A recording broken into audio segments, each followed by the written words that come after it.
If you're looking for proven ways to take your fundraising results to the next level, you're in the right place. Welcome to the Intentional Fundraiser podcast, hosted by Tammy Zonker. Tammy has trained and led thousands of nonprofit organizations to collectively raise more than $500 million and is also recognized as one of America's top 20 fundraising experts.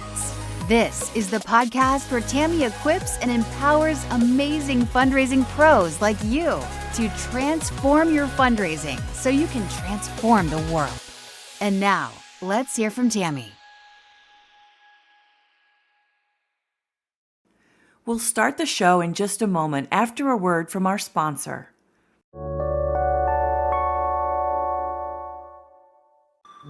Support for this show is brought to you by our friends at Bloomerang. Bloomerang offers donor management and online fundraising software that helps small to medium nonprofits, just like First Tee of Greater Akron, a nonprofit that empowers kids and teens through the game of golf. After just 1 year with Bloomerang, First Tee of Greater Akron doubled their unique donors, improved donor stewardship, and raised more funds. Keep listening to hear how they did it, or visit bloomerang.com/intentional to learn more. Again, that's bloomerang.com/intentional.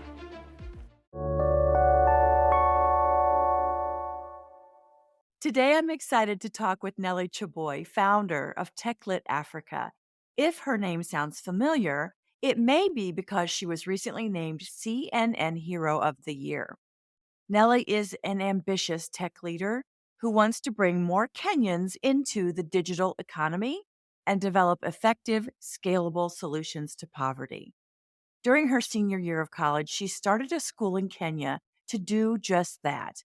And now, her nonprofit TechLit Africa reaches and teaches 4,000 students age 5 to 14 basic computer skills. Nelly wants to rewrite what it means to grow up in rural Africa. Nelly, welcome to the show. Thank you for having me. Oh, it's a delight. I know how insanely busy you are. Let's jump in. And if I may, I'd just love to hear from you about what it was like growing up in Kenya and how did that shape who you are today? I grew up in Mogotio, which is a small village 4 hours north of Nairobi. And life was pretty hard growing up in Mogotio. I even struggled with basic needs. Like I often went to bed hungry. I went to school barefoot and even struggled studying. I grew up in a shack, so in a tin roof house full of holes, and we didn't have electricity. My mom could not afford kerosene often, so I would go and study in verandas, in storefronts, right, where they have electricity, light. I'll study there until late at night. And so I really wanted to have a childhood. I really wanted to play with other kids, but you find most of the times I was probably herding cows. Like I'm herding cows or helping my mom at her business. So she used to have a vegetable stand by the roadside. So selling vegetables, selling like, baked goods. And so I was always like, if I'm not in school, I'm working. And I really wanted to just play with other kids. And so every time I'm herding cows, I'll be reading under a tree and just thinking about what life was like out there for other kids. I just kept wondering. So I became more worldly. Like I consumed a lot of books, looked at pictures in textbooks. I didn't have a computer or the internet. So for me, my only window to the world were these textbooks. And so any textbook I found, even if I'm in that grade and the book is 6th grade or an 8th grade book, I'll just consume it and read it. And after a while, I started thinking about just what it looks like to fix poverty, what it looks like to actually have a childhood. And I knew that I couldn't have a childhood myself, but I kept thinking like, I'd like to change that. I'd like to change that for kids growing up in communities like mine. I was in my head a lot, just thinking, just constantly thinking, because I'm alone, like I'm herding cows or I'm standing in verandas or I'm laying on the floor of a shack. And so I was just constantly just thinking and almost like envisioning all these different things. I'll think about building a big kitchen so I can feed everyone. I'll think about building a very big estate so everyone can have a home. And I think in that, it became more like, okay, what can I do to achieve those goals? And it looked like studying hard in school. I was like, okay, if I study hard in school, if I do so well, maybe I'll travel, maybe I'll get a scholarship, then maybe I'll have more leverage to take care of this. And that's why I really read so much. And I did really well out of my primary school. I was one of the top girls graduating out of K8. And then I went to a national school. So in Kenya, school is split between 8th grade and 12th grade, right? So high school, you travel. Like I was in high school 4 hours away, constantly sent home for tuition. But every time I come home, I'm constantly sent home. And every time I'm on the bus home, I'll be also catching up on my studies. And I also did very well out of that. I was one of the top girls out of the high school. And then from that, got a scholarship to come to America. And so when I came to America, then I saw that not every life is like, I saw just the abundance here that, oh, kids in America actually have it way better. They actually have way more. And I started thinking about bringing what I saw in the suburbs of Chicago, like bringing that to Mogotiu. And that's what inspired me to build the school. Pretty amazing. From a little girl herding cows, but having these big visions and these big dreams, not just for your life, but the lives of other people.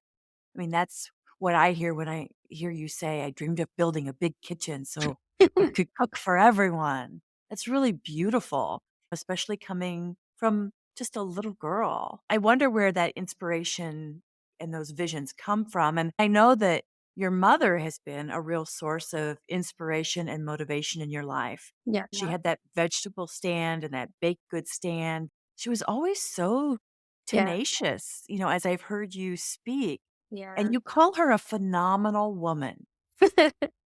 Yeah. Tell us I about your mom. Yeah, I actually growing up, I used to think my mom was the most educated person.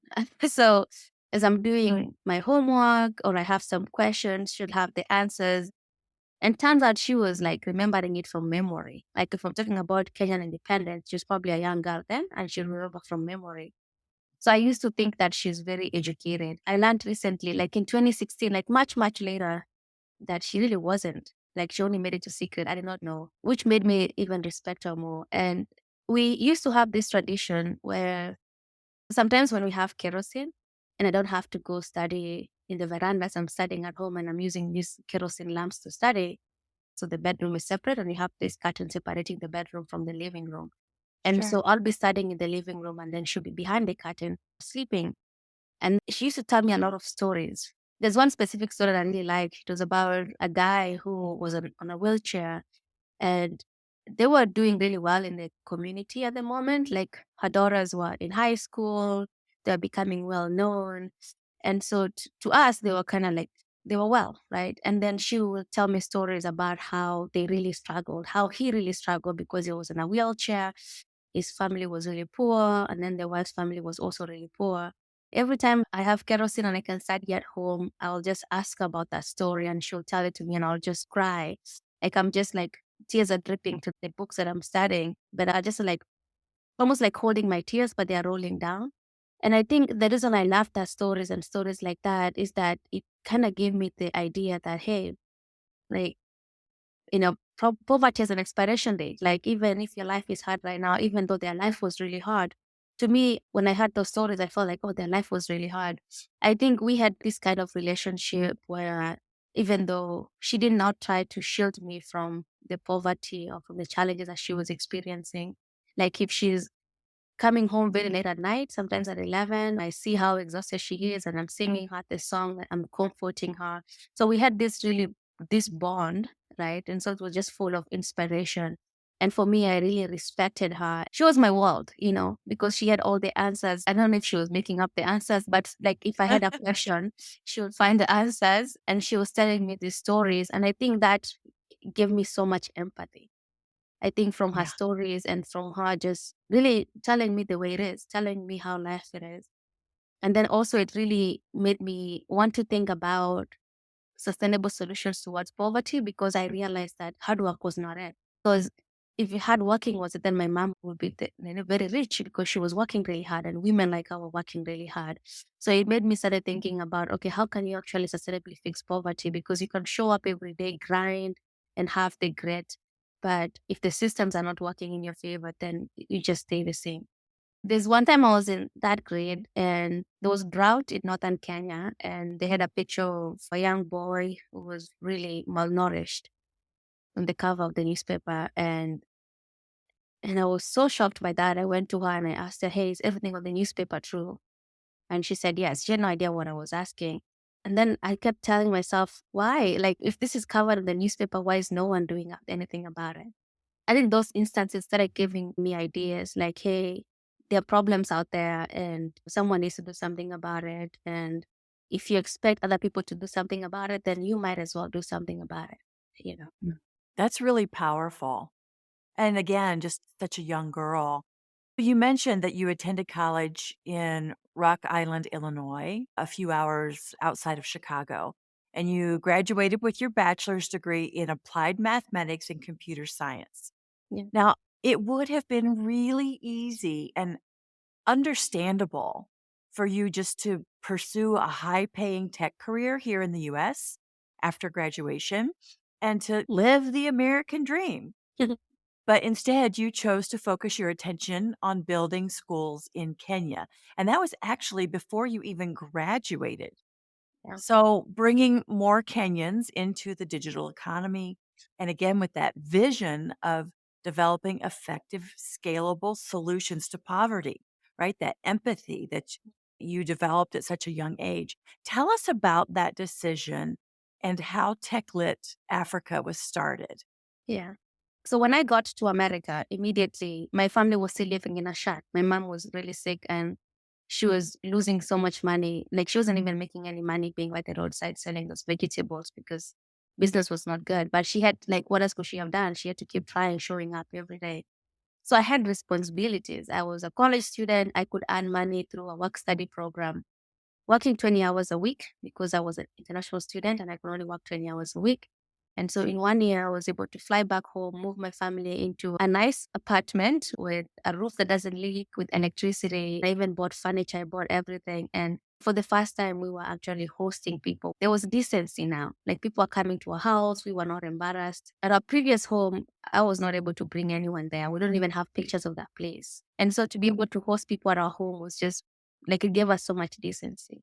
Even when I got here, I kind of had all these responsibilities and like the urge to do something about our situation back home. So after my family had moved out of poverty and now they're living in a nice house, I started thinking about building a school.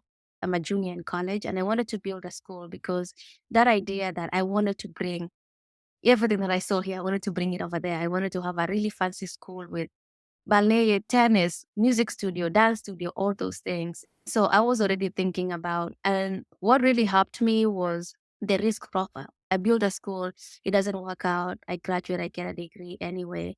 I think my success was that I started really early and I've always become really good at weighing the pro and the cons. And then if the cons are not that bad, then it's okay. So building a school in college may seem very brave, but I actually think it's really easy because you're a student and then what? You graduate, you get a degree, you go get a job. So it's okay.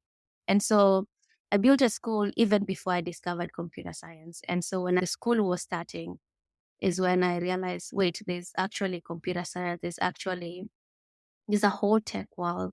And when I discovered computer science, it actually, everything fell into place. Because when I thought about poverty and all these systemic issues, poverty felt so insurmountable. I'll give you an example. Schools in Kenya are very expensive. So you'll find like someone like my mom who was making $1 a day needed to raise like $200 a month to educate me, right? Like For one child. yeah, where's she gonna Yeah. get enough money, right? And then if my mom wanted to build her business to be middle size where she can employ people and actually create employment, and she goes to the bank, she's looking at 13% interest rate. It's really hard as an entrepreneur to even grow your business. And so then if you look at places like America, like property taxes pays for schools and therefore is virtually free. But in Kenya, if we were to do property taxes or tax collection, like people don't have jobs that you can collect taxes from. Because the loans are expensive and we can't create jobs, we don't have enough taxes to fund our schools. And then it's a cycle of poverty where everyone is a small business owner, just one person, just hustling. And that is just what it is. And that for me, it was like, how do you even fix that? Right. And so when I Yeah. discovered technology, I realized, wait, I could actually build a digital infrastructure so that all you need to do is just be able to work online, work remotely for any company in the world. It's already an existing ecosystem. And it seemed so easy that immediately I dropped my major. I switched to computer science and I got a computer science degree in 1 year. And I started thinking about ways I can start teaching kids. And so I think that later on became TechLit Africa. But again, the question was always, I was a software engineer in the tech industry and I wanted to go to Kenya and figure out how I can build TechLit Africa. And the question was like, wait, so if I need a job, I'm a software engineer, I cannot get another job. So again, just looking at the risk profile, thinking about the worst case scenario. Leaving my job may seem like a very brave thing, but I can go get another job if I need to, right? Building a school in college may seem crazy, but wait, if it doesn't work out, I just get a degree. So that's why most of the time I normally think about these things. It's like, I'm not afraid of failure. I'm not afraid about what people think of like what I'm doing. And so I just have this drive and I just try it. I think because I was in my head a lot and I just cheer myself on and I just keep powering on. That's so good. You know, sometimes people feel like they just begin to have so much self-doubt, and I don't feel that from you, No. Nelly. That's so No, great. I think because I've had to be my own cheerleader for so long. Yeah, Because of growing up in situations like mine. Because I think the hardest thing about poverty that no one really talks about is how bleak it is. Just the hopelessness, just how dark it is. It's really hard to keep showing up every day and working really hard when you don't see end in sight, right? That's yeah. why like the women like my mom who are on vegetable stands and they're there every single day for decades. I have no idea how they do it because that's just takes a lot of grit to show up and things are staying the same.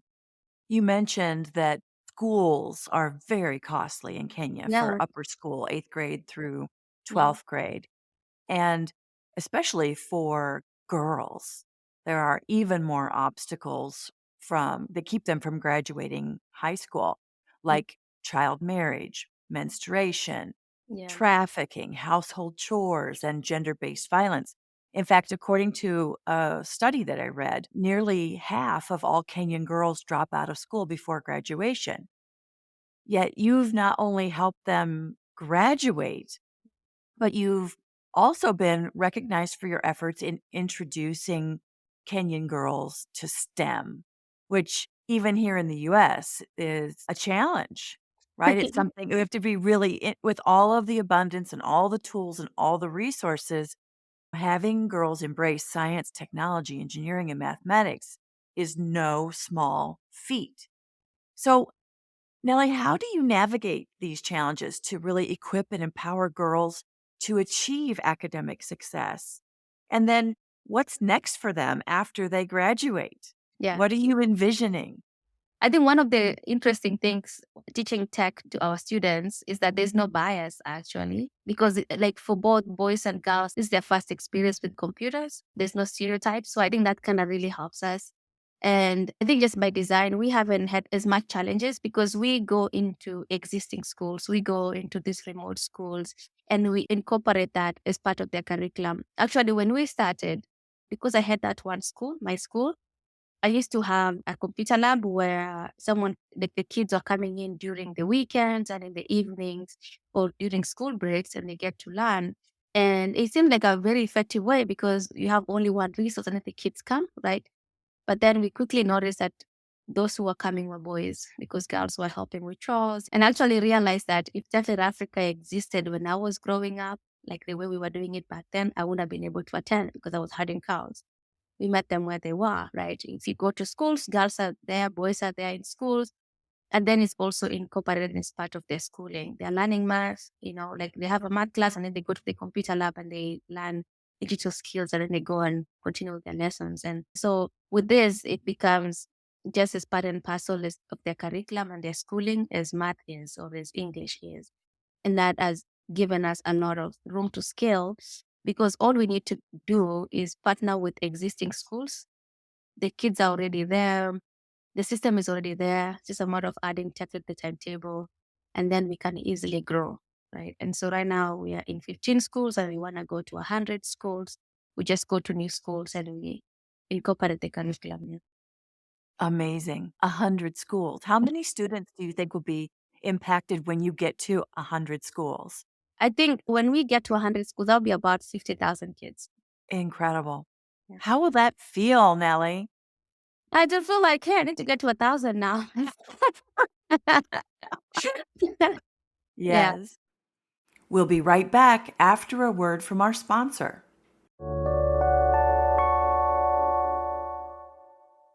First Tee of Greater Akron needed to switch from an outdated donor management system to something more user-friendly. With Bloomerang, they found that and more. Here's Executive Director Josh Smith sharing what he likes about Bloomerang. We love Bloomerang because it's very user-friendly.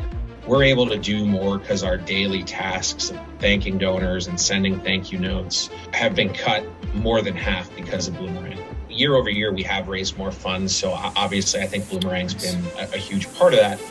By investing in a donor management system that they actually love using, First Tee of Greater Akron was able to raise more funds and continue creating lasting change in their community. To listen to the full interview with First Tee of Greater Akron, visit bloomerang.com/intentional or click the link in the show notes.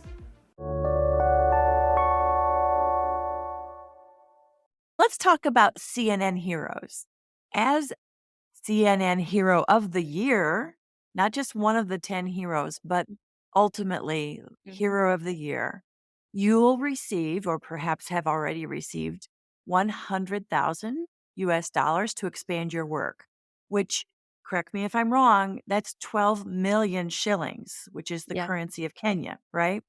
You and other top 10 CNN heroes will also receive an additional $10,000 cash award. And for the first time, you'll also receive additional grants, organizational training, and support through the Elevate Prize Foundation, a new collaboration with CNN Heroes. You will be named an Elevate Prize winner, which also comes with a cash award of $300,000, which is 37 million shillings, and additional support of $200,000. So that's 24.6 million. So quick math says you're going to receive 410,000 US in cash award plus the 200,000 in additional support. And that is an incredible feat and an incredible amount of investment in a small but mighty organization that previously operated on about a $200,000 budget. Yeah. Right?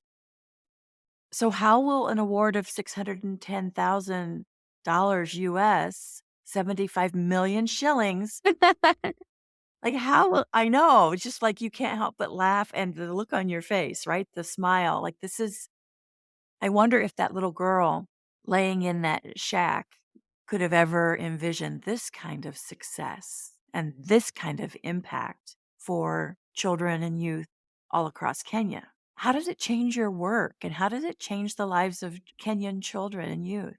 Oh, first of all, it means we can finally draw salaries. So my co-founder Tyler and I have been doing this as volunteers for 4 years, actually.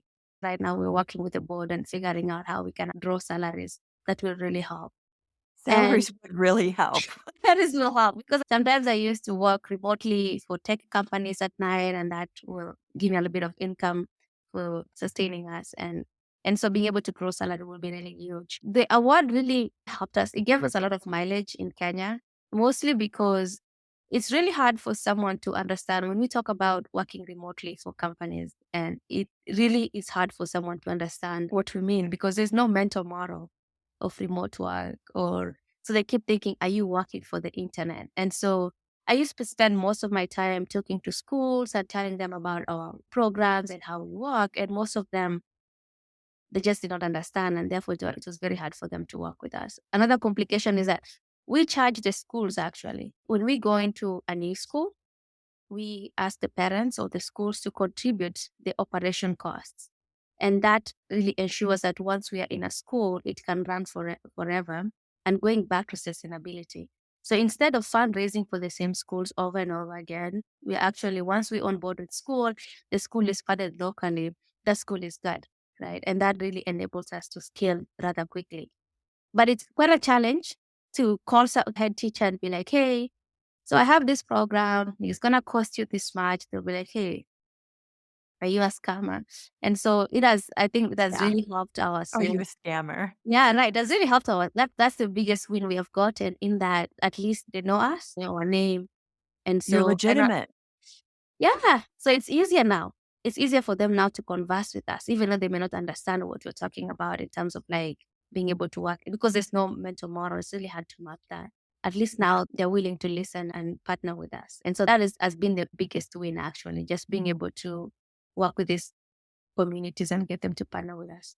Tell us a little bit about how you became a CNN Hero of the Year, the process. And I watched the awards ceremony on television with where Naomi Campbell introduced you, and she's wiping tears. She's so inspired by you.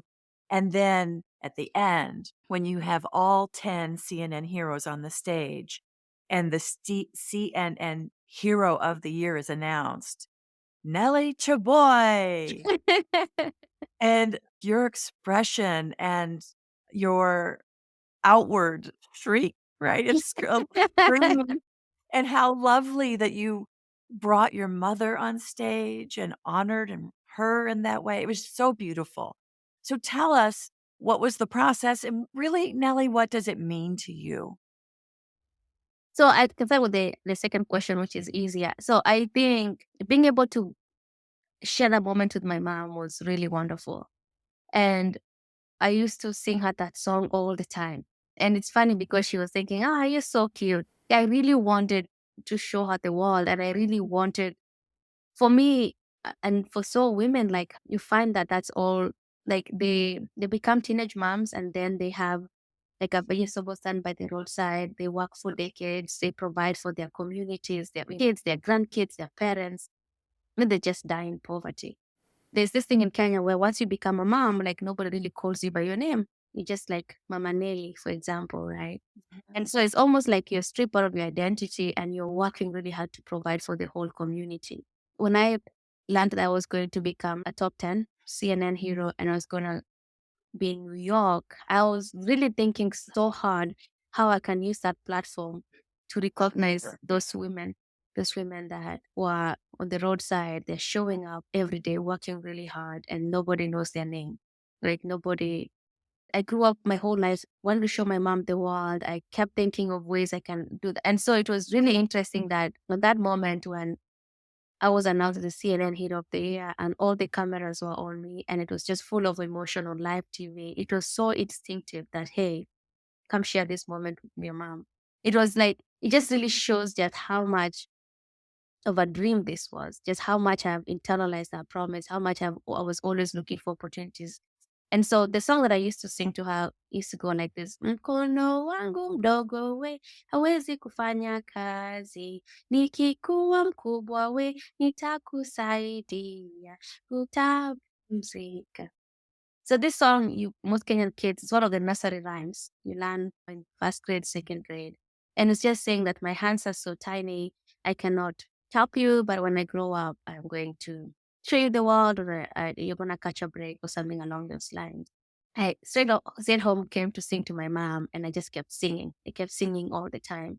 Every time I learned anything that involved my mom, there was another poem that I learned, which is like, God gave me a gift, which is more than a lift, a loving mother.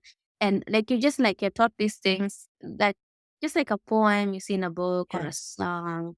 I'll come home and I'll recite it to her because I saw how much comfort it gave her. And also it was almost a way of me of showing her just how much I love and she inspires me and how much I really see her.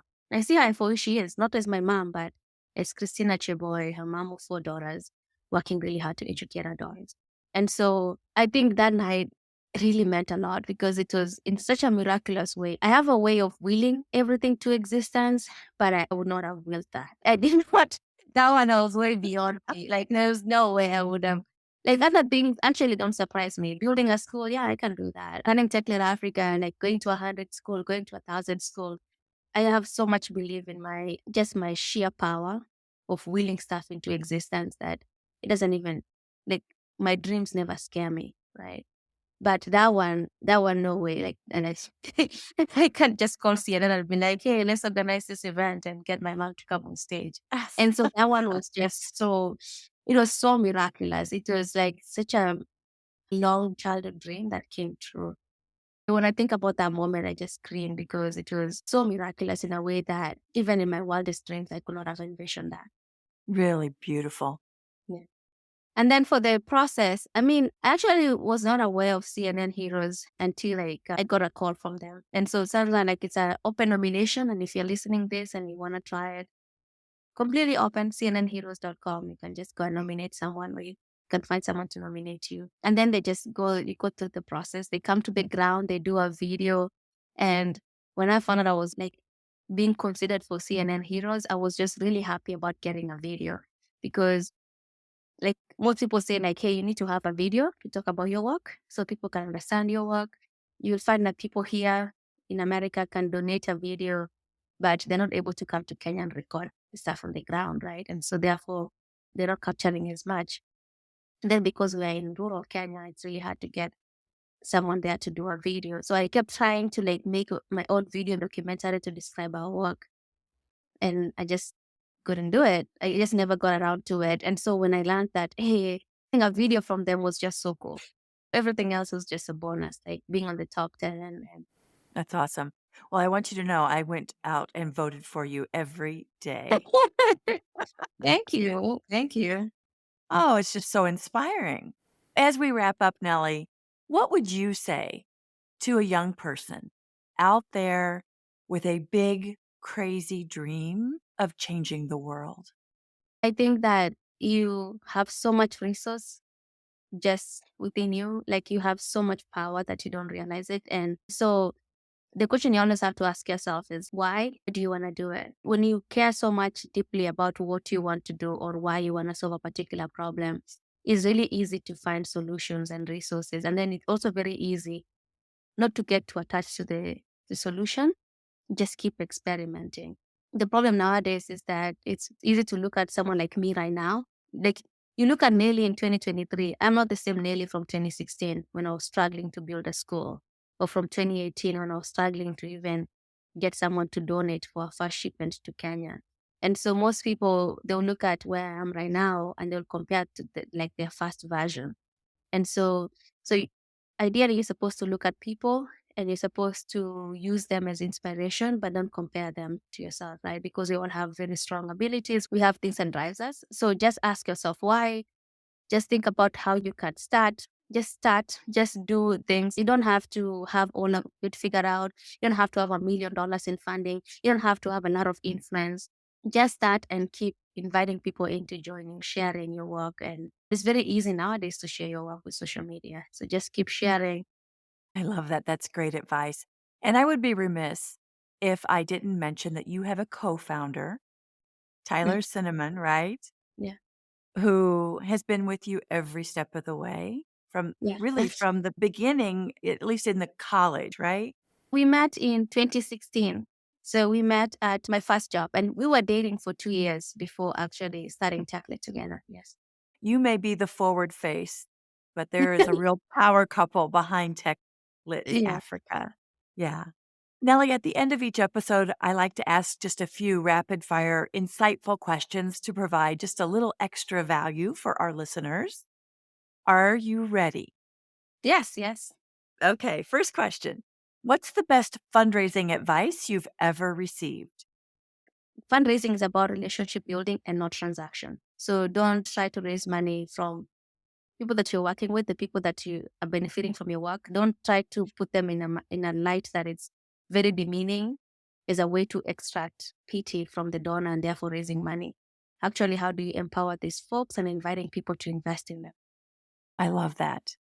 Number two, what book do you recommend to our audience and why?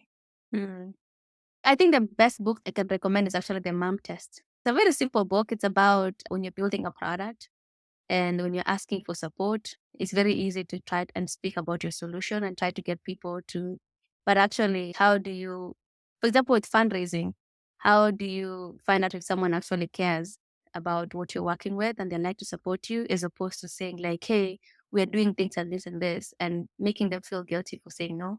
It's a very simple book. It's I more love like it. for building Quicker. product and getting not feedback, but so you're trying to find your users, right? It's very easy to pitch a solution and try to get something. Hey, so I'm building this idea. Like if you're telling your mom about anything, hey, mom, I'm building a product that helps dog walkers to do this. Your mom will be like, that's really great. I believe in you, right? Like your mom is always your cheerleader.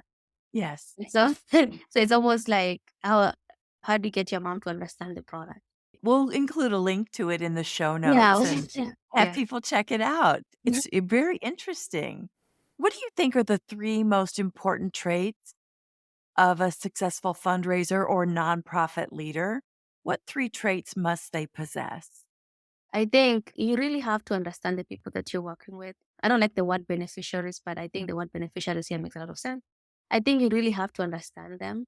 You almost have to have a lot of empathy. Because for me, every time before I post anything, before I share any story, I keep thinking, for this kid or for this person I'm sharing their story, if they see that story, will they be proud of it? Will they feel like they have actually been represented? I think most of the times we think a lot about the donors and ways to get the donors. So really, you really want to think about the people that you're working with, the ones that are benefiting from work, and realizing that what are ways that if they see that they don't feel like beneficial, they don't feel like a charity case, they actually feel celebrated. And that's how we approach most of our social media, and like most of the things are always written from a way where we empower our kids as opposed to trying to make this for the donors. It's actually trying to empower the kids, and along the ways you find more people who actually feel like, hey, I want to hang out with these kids, I want to meet Bowen, oh, I know Bowen, right? It's almost like they're investing now. It's like a community as opposed to a transaction where you're soliciting PT, but the kids or the people you're working with actually they don't feel seen. So really having empathy with the people that you're working with goes a really long way. As Dr. Maya Angelou said, when we know better, we do better.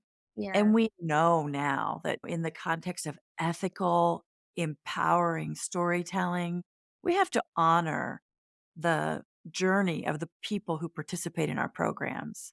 And I can tell you and encourage any of our listeners, go out to social media and type in TechLit Africa. In fact, we're going to include links to all the social handles and the website and the giving page in the show notes. And I want you to see how Nelly and Tyler tell the stories. Oh, I see Nelly walking toward the school and I see 50 children running toward her with their arms wide open, smiling from ear to ear. It's like their mama Nelly has Yeah. arrived. The love is so apparent Yeah. and they're thriving. They're thriving. Yeah. And you see those kids and you want to hang out with them as opposed to like, oh, I feel so sorry for these kids. Here's the $50. I think as nonprofit leaders, we spend so much time acquiring fast donors, but it's very hard to retain them. But I found that most people who end up giving a large gift, they actually started with a very small gift. And they just like, because they kept seeing our work, we kept keeping up to date with them, and we just kept building relationships. They are just more and more, they're increasing their gift. Getting donors is really hard. So I feel like building relationship with the ones that you have right now actually kind of helps because they become the cheerleaders. Yes, absolutely. And they begin amplifying.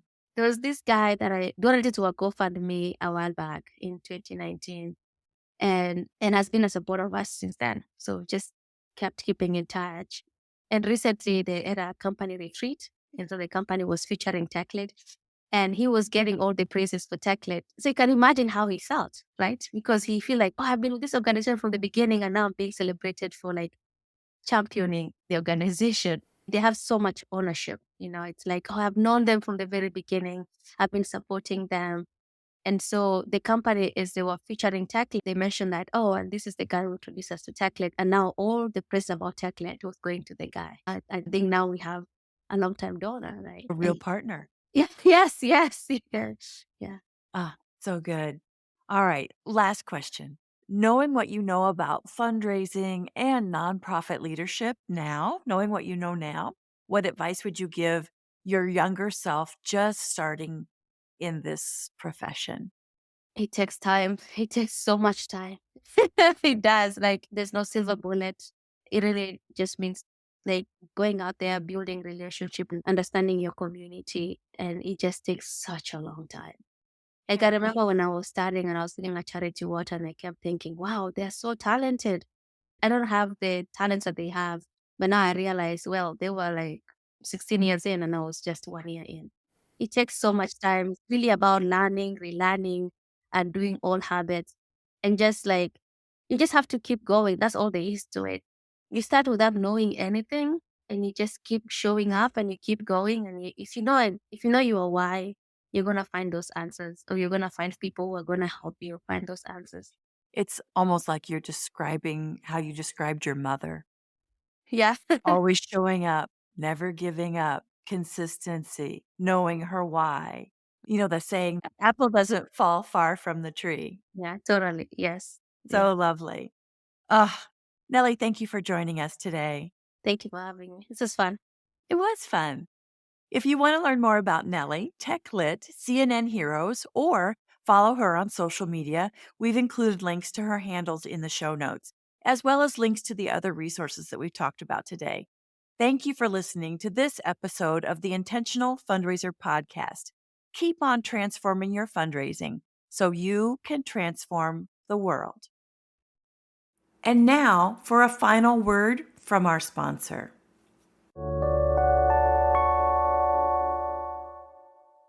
Thank you to our friends at Bloomerang for supporting this episode. If you'd like to learn more about how Bloomerang can help your nonprofit acquire, retain, and engage donors, or learn how First Tee of Greater Akron doubled their unique donors, improved donor stewardship, and raised more funds in the first year with Bloomerang, head over to bloomerang.com/intentional or click the link in the show notes.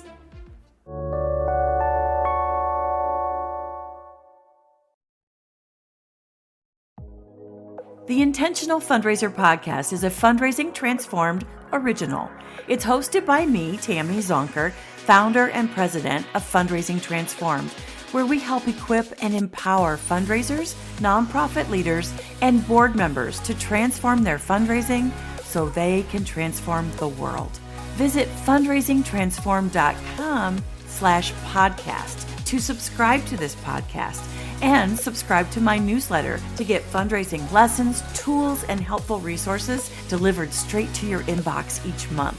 If you want my help with taking your fundraising to the next level, become a member of my Fundraising Transformers community as a growth member and join me live each month where I'll teach you the same strategies I use to lead, train, and coach thousands of nonprofits, social service organizations, healthcare foundations, private schools, colleges, and universities to collectively raise more than $500 million, including a single gift of $27.1 million. As a member, you can participate in my Ask Me Anything sessions every month and get answers to your burning questions. Chat with other growth members inside our private and safe online community about what you're working on, struggling with, and share lessons learned. And get instant access to my growing library of on-demand self-paced training classes. New content is added every single month. Learn more about becoming a member at fundraisingtransform.com/growth. Talk soon.